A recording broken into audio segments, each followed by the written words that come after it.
গরমের দিনে এরকম হালকা পাতলা ডাল হলে খাওয়াটা যেন তৃপ্তি হয়। প্রথমে 150 গ্রাম ডাল আমি জলে ধুয়ে নিয়েছি।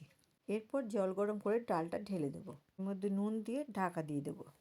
15 মিনিট পর ঢাকা খুলে নেব। দেখো ডাল থেকে যে ময়লা ফেনাটা বেরিয়েছে এটা তুলে ফেলে দেবো।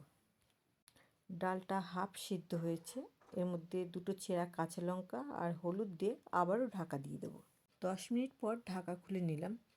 ডালটা পুরোপুরি সিদ্ধ হয়ে গেছে। এবার নামিয়ে অন্য একটা কড়াই বসিয়ে সর্ষে তেল গরম করে কালো জিরে, শুকনো লঙ্কা, কুচনো রসুন দিয়ে ভাজা ভাজা করে কুচনো পেঁয়াজ দিয়ে নেড়ে চেড়ে নিয়ে পেঁয়াজটা ঠিক এরকম হালকা লাল হলে ডালটা ঢেলে দেবো। এবার ডালটাকে ভালো করে ফুটিয়ে কুচনো ধনেপাতা আর নুনটা কম হয়েছিল বলে আরও একটু নুন দিয়ে ভালো করে ফুটিয়ে নামিয়ে দেবো।